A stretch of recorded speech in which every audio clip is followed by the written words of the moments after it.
professionnels qui interviennent dans le cadre des prestations de santé à domicile ont un rôle précieux à jouer dans notre système de santé.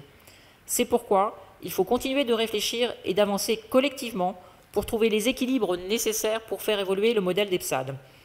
Les services que vous contribuez à délivrer aux Françaises et aux Français sont indispensables et le seront de plus en plus.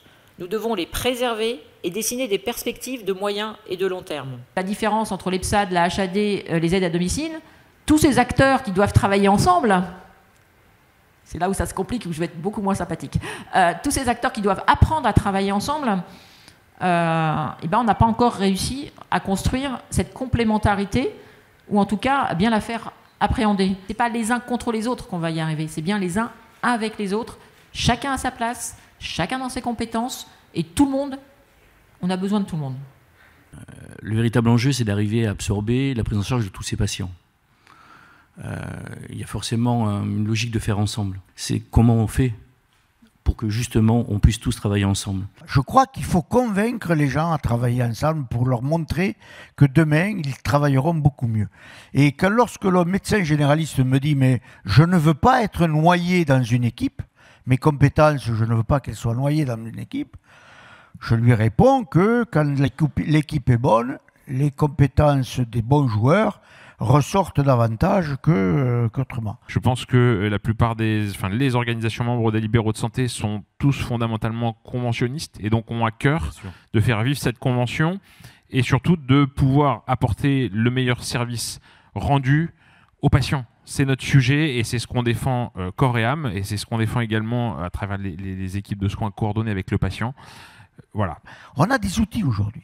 On a des outils qui permettent effectivement de rapprocher les soignants des soignés, même si j'aime pas ce mot-là, mais de rapprocher l'ensemble des acteurs. Ce sont les outils digitaux, c'est le numérique en santé. Mais sur certaines pathologies chroniques, eh bien, effectivement, ce suivi à distance permet de pouvoir rentrer en contact avec les professionnels de santé, avoir une liaison, etc., etc. Et je pense à une autre plateforme numérique aujourd'hui, qui est Booking. Aujourd'hui, si vous êtes hôtelier et que vous n'êtes pas sur Booking, vous ne pouvez plus travailler. Et donc, vous êtes obligé de rétribuer et de reverser 15% de vos honoraires à Booking pour faire de l'hôtellerie. Il ne faudrait pas que demain, les professionnels de santé soient obligés de reverser 15% de leurs honoraires pour pouvoir exercer. Voilà, c'est notre point de vigilance. Mais encore une fois, très bien, à ces plateformes numériques, on en a besoin et ça répond encore une fois à un besoin. Il faut du contact humain. On a des gens qui, au-delà de la pathologie, au-delà de l'âge, veulent rester chez eux, mais pas seuls. Et ce temps d'échange avec des soignants, avec des paramédicaux, avec des médicaux, avec des prestataires de santé à domicile, c'est aussi un temps de sociabilisation qui est très important. C'est une composante importante de nos métiers. Nous sommes un métier de territoire. On est présent partout dans les territoires. Les patients veulent être soignés et vivre le plus longtemps possible à leur domicile. Faisons du domicile du patient le premier hôpital de France. Point barre. Et allouons aux soins à domicile les moyens pour qu'on puisse prendre en charge correctement la population.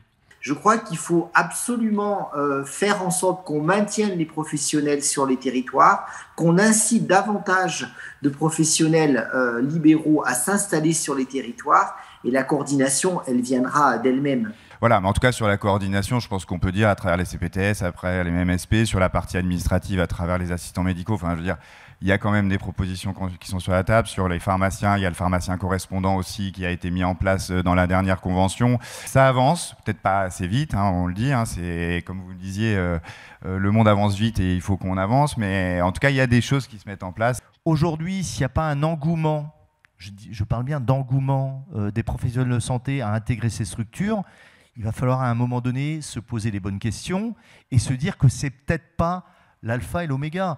Ouais. Que peut-être qu'à côté de ça, il faut aussi en fait financer des organisations souples, des coordinations secteur libéral, prestataire de santé, et ne pas avoir une vision uniquement structurocentrée. Moi, si j'ai un grief à faire aujourd'hui, en tout cas aux décideurs, c'est que pour eux, ce qui n'est pas organisé en structure n'existe pas. Attention à ce décalage entre les dispositifs qui sont mis en place et la coordination réelle sur le terrain, parce que souvent, c'est le patient et ses aidants, ses proches, qui se retrouvent à devoir coordonner eux-mêmes. Leur parcours de soins, mais aussi de qualité de vie. Et donc ça, c'est vraiment une très très grosse alerte.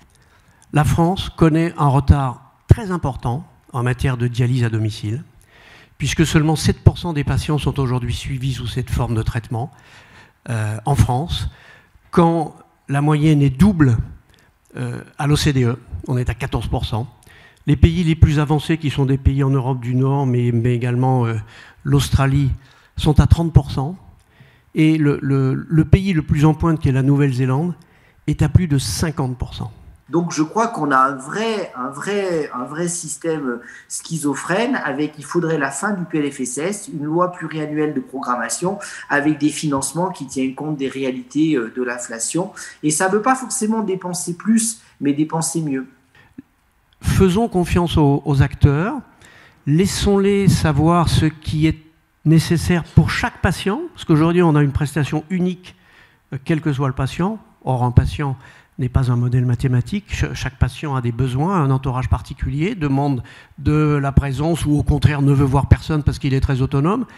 Laissez que le système nous laisse définir nous-mêmes les moyens nécessaires pour atteindre les résultats. Forcément, côté Direction Générale de la Santé, mon message est que tous les acteurs du système de santé, et vous y compris, vous devrez jouer un rôle plus fort sur la prévention. Moi, je pense que les PSAD, ils ont vraiment leur rôle dans la prévention, pour une bonne et simple raison, c'est que vous entrez au domicile des Françaises et des Français. Et que c'est dans ce domicile-là que nous évoluons tous dans une maison, dans un appartement, qu'en fait la prévention peut se traduire de manière très pratique et très opérationnelle. Moi, je suis convaincu également que les prestataires de santé à domicile vont jouer et doivent jouer un rôle de plus en plus important dans les années à venir. Donc, il faut intégrer cet élément-là, tout en veillant, effectivement, et là, on est dans un objectif plus direction de la sécurité sociale, à ce que les dépenses correspondantes soient maîtrisées. Et ça, pour aboutir à ça, un travail en se réunissant autour de la table avec des organismes représentatifs de la profession, peut-être quelques industriels également, et évidemment les pouvoirs publics, ça va sans dire, peut permettre d'avancer. En 2021. De ces financements au parcours, c'est qui permettent dans vos activités de PSAD, collecter et que vous traitez. Et des grosses structures. Alors ça pose beaucoup.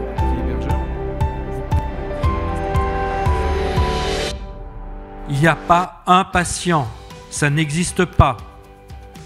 Ou alors dans un fantasme. Tous les patients sont différents. La particularité du système français de soins est son extraordinaire hétérogénéité.